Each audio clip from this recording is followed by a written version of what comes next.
Baik, Assalamualaikum warahmatullahi wabarakatuh. Kami dari kelompok 4 dan kami akan mempresentasikan hasil diskusi kelompok kami.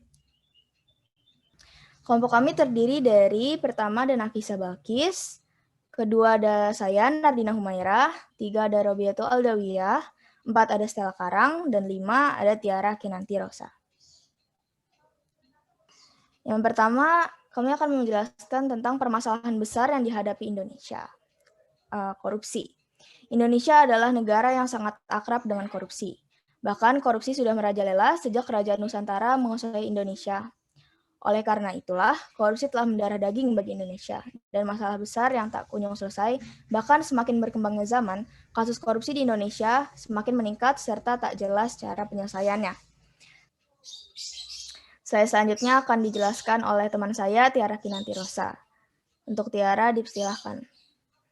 Yang kedua, ada kasus pelanggaran HAM. Sederetan kasus pelanggaran HAM ternyata juga banyak bermunculan di Indonesia. Masalah ini hadir sejak puluhan tahun yang lalu.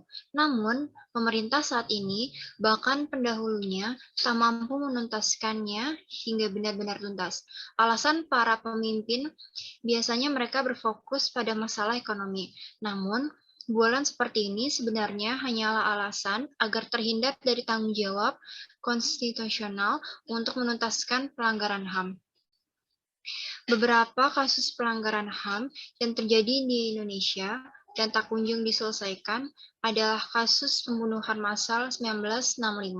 Saat itu, anggota PKI dibantai habis-habisan. Selain itu, kasus-kasus yang terjadi di tahun 1998 seperti penembakan mahasiswa Trisakti dan kasus Semanggi. Kasus lain yang wajib diselesaikan adalah pelanggaran HAM di Timor Leste dan kasus penembakan misterius. Selanjutnya akan dijelaskan oleh Rabia. Masalah SARA yang terus bermunculan. Indonesia adalah negara yang memiliki banyak sekali suku bangsa. Selain itu, negara ini juga memiliki 6 agama resmi yang dijalankan secara berdampingan. Itulah Bhinneka Tunggal Ika yang menjadi semboyan Indonesia. Sayangnya, dalam beberapa hal keberagaman ini justru menjadi masalah yang sangat besar, bahkan bisa memicu suatu pemberontakan hingga perang. Ada kasus pembakaran masjid di Tolikara dan pembakaran gereja di Singkil. Masalah seperti ini harusnya bisa diselesaikan dengan baik. Dengan begitu, di kemudian hari tak akan ada kasus bermunculan yang sama. Sebelum ini juga pernah ada kasus kerusuhan di Ambon serta ricuh di Sampit bertahun silam. Selanjutnya akan dijelaskan oleh Stella Karang. Konflik OPM yang tak kunjung reda. Indonesia pernah memiliki dua buah masalah terkait wilayah yang ingin merdeka. Pertama adalah GAM, atau Gerakan Aceh Merdeka, yang mampu diselesaikan dengan baik. Berbagai perundingan yang alot akhirnya membuat Aceh tetap menjadi bagian NKRI meski dijadikan daerah yang istimewa. Masalah yang masih tersisa adalah OPM atau Organisasi Papua Merdeka. Sejak tahun 1969, konflik dengan OPM tak kunjung reda.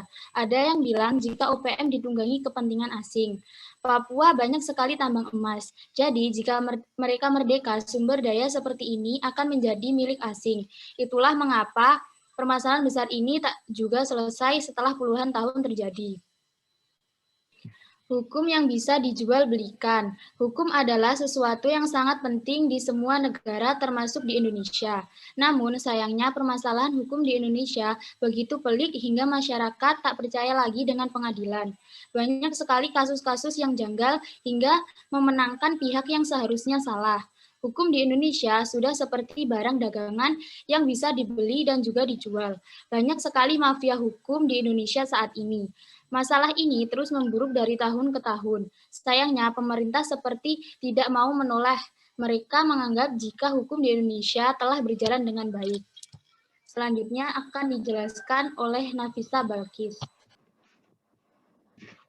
Selanjutnya adalah regulasi negara yang memicu sengketa. Yang pertama ada Peraturan Menteri Perdagangan 16/MDAK /4/2013 tentang ketentuan impor produk hortikultura. Peraturan ini berkaitan dengan mengedarkan produk segar hortikultura impor yang tidak sesuai dengan standar mutu dan atau keamanan pangan. Yang kedua adalah Peraturan Menteri Pertanian atau Permentan nomor 38 tahun 2017 Peraturan ini direvisi menjadi Permentan Nomor 24 Tahun 2018.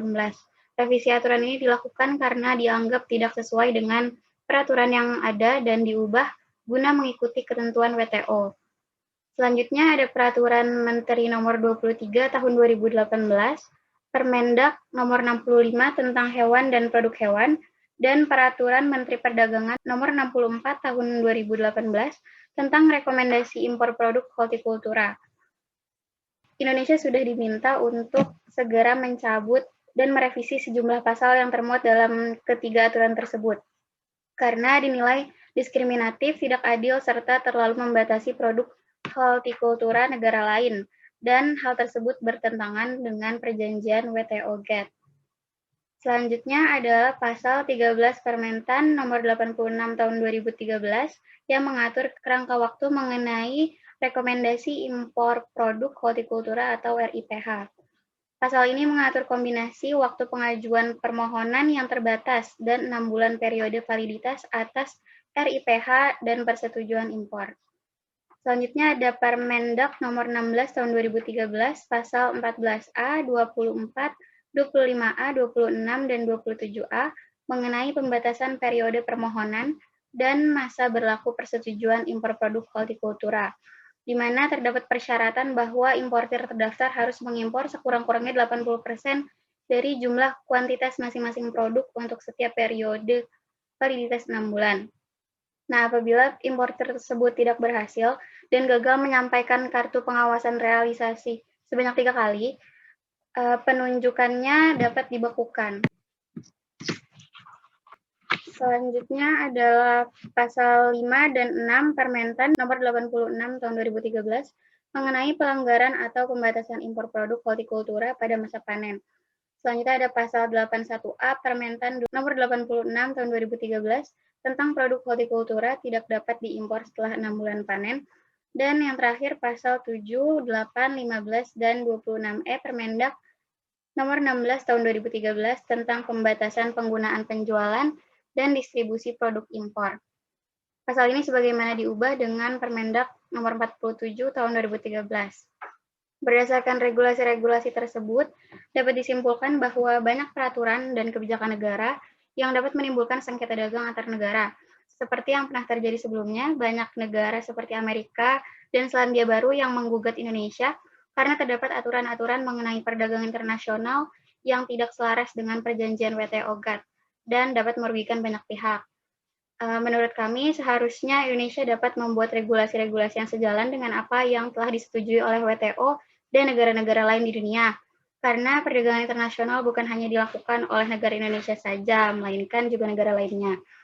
Dengan menetapkan aturan yang tidak bertolak belakang dengan aturan internasional, Indonesia dapat menghindarkan diri dari terjadinya sengketa dagang serta mengurangi dampak-dampak negatif lainnya, baik bagi negara lain maupun bagi negara Indonesia sendiri. Selanjutnya akan dijelaskan oleh teman saya, Tiara Kinanti Rosa.